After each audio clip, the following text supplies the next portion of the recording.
promotion of Indian classical music and culture wants to. But Spit McKay is not only about the promotion of Indian classical music and culture. It has moved beyond that also. It is more of a movement to make all of us sensitized about, to make all of us more sensitive about our cultural traditions. In my interaction yesterday and today with many of you are familiar with Spit McKay and attended Spit McKay programs. But to the uninitiated, let me share this with you about this movement, how it came to be. It was when Professor Kiran Seth, who is the founder and current chairperson, he was doing his PhD in Columbia University in the US, where they have a tradition of having India Night. In one of the Indian Night programs, they were having a program of the Dagar Bandhus. They were musicians from the Drupad tradition. And one of Professor Seth's friends, an American friend, came and asked him, Kiran, do you know what they're singing? Dr. Seth didn't have an answer. And his American friend said, they're singing Drupad. And then Professor Seth realized that Drupad is, when he did a little bit of research, he came to know that Drupad is from the Samaved, which is one of the ancient musical traditions of the world. Even I didn't know it before I became part of Spit McKay during my student days in Delhi University. That is how it all began. The intention of Spit McKay is to enrich the quality of formal education by increasing awareness about different aspects of Indian heritage and inspiring the young minds to imbibe the values embedded in it. Today, the brightest of people's basic objective, however, is to get increasingly more for themselves in the tangible domain.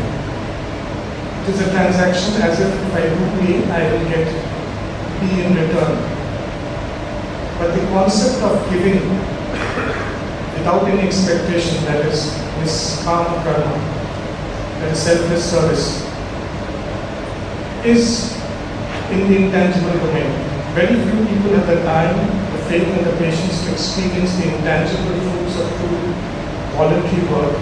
And it is also very difficult to work with the true spirit of non-expectation. Many of us, we do voluntary work for the feel-good factor. That is all right, and that is the experience we all get. But again, when we do something without expecting anything in return, that itself, it takes us to a different level. So it is very important for every human being to give at least 10% of their money and time in doing some truly voluntary work. Now what I am today as a professional, I can share this with you, with young minds, impressionable minds, I can say, that from whatever I've learned in Spit McKay, 50% has helped me in my professional field. I'm from the fields of communications and public relations. What are the management lessons I've learned? I've not been to any B school, but my practical experience with Spit McKay has taught me a lot of these management principles. One is when you are working as a volunteer, there's a team you're working with, so you learn the art of team building. Then if you're organizing a program or an event for Spit McKay, there's some elements of event management which comes into play. You have to think on your feet. And when you're doing an event management, at times you are facing crisis. So you learn about crisis management. Then you have to adapt to many different situations. You have to work with a lot of passion, simplicity, And all these teaches you leadership. It also makes you, gives you a sense of responsibility. And even if you are doing a voluntary work, once you accept to do something, then there is a commitment.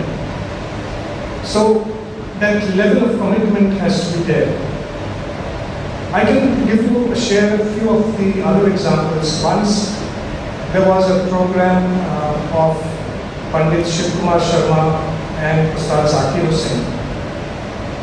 It was a commercial program being organized by some event management company, and there was a goof up in the sound system, something happened.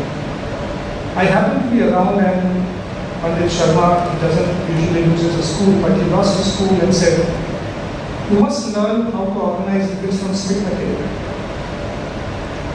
And it was one of the best compliments he ever got. Another example I can give you is what I've learned from late Pandit Ravi Shankar. Actually, I was helping him out during his 75th birth anniversary celebrations in Delhi. And he was one of the first musicians who had gone to the West, learned a lot of these event management skills. And he brought it to India. He's the first one who was exposed to the West. And some of these things were, before any event, we used to be there at the auditorium at least 3 hours in advance to check the sound, to check the sitting arrangements, everything. He was a perfectionist, and a lot of the present-day musicians learned from him. Another important thing, 2 days before the program, I was sitting with him and he asked someone, "Do you know what is the color of the backdrop?" So it started making me think, why he's asking that? Because he would wear his kurta and dhoti in contrast to the backdrop. Great, listen, simple things. Then, those days, when he used to play, not now, there were days of flash photography, and it used to be announced, please do not use flash photography when he's playing. And what he used to do is, 2 hours before the program, when there's no one in the auditorium, he used to invite all the best photographers and say, please take photographs when he's tuning. And when you take a photograph, even whether he's tuning or he's playing, you won't be able to make a difference. So a lot of these stagecraft and management skills, I've seen him, practicing it, and I learned from that.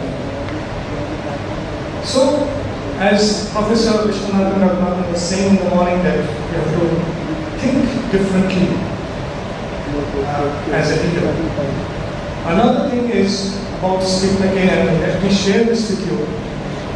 Before I share this information with you, I'd like to pose a question to all of you students at least.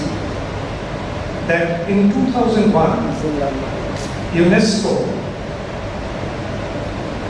announced about an Indian art form as the proclamation of masterpieces of oral and intangible heritage of humanity. There were 3 art forms along with it, one from India, one from China, and one from Japan. Do anyone know which one I am talking of from India? It is Kudiyattam, which is based on the ancient Sanskrit theatre from Kerala. There's a village called Ejjilakura, and one of the great masters used to stay there. He's no more, Guru Amarnath Madhav Chakya. Now, it is because of Steve McCain, because we brought it to national attention, and of course other people also chipped in, including the government of India, where along with no art tradition of Japan, Kumku of China, and of course Kudiyattam, it was recognized as the masterpieces of oral and intangible heritage of humanity. Okay, sure, I'll cut short. I don't have much is to say about from this. But another thing I'd like to share what the chief guest, Mr. Kalyan, said in the morning about the spiritual quotient. The aim of Speakmaker game is to make the students more sensitive, because in today's world of communication revolution, all of us need to be aware the need for a more inspired perspective in a world bombarded with too much of information. And a unique feature of the heritage and culture of India is the inbuilt characteristics of introspection and a philosophy that transcends mere intellectualism. Leadership is also about inspiration, so I will end by saying finally being a part of this experience, one feels the appropriation of all that is beautiful, lofty and wholesome, of the sensitive, kind and gentle human being who is inspired and in turn inspires. And last but not the least, let me also end by saying that there is Gratitude Award winner in Hindi, Sachidanand Balsan, again, I don't know, maybe the students of Hindi literature will know. While receiving the Gyanpith Award, he said that what our educational institutions are churning out are mechanical beings, not human beings.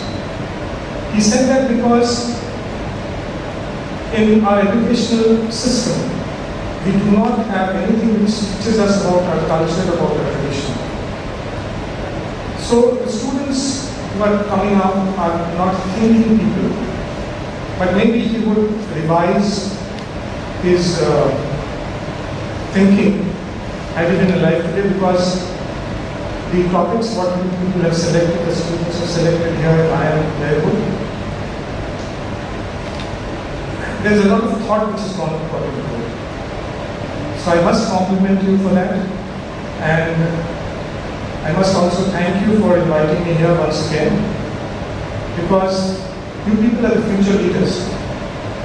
So you are the ones who should be thinking, and if you are a thinking human being, I think you will be also inspiring others. Thank you so much.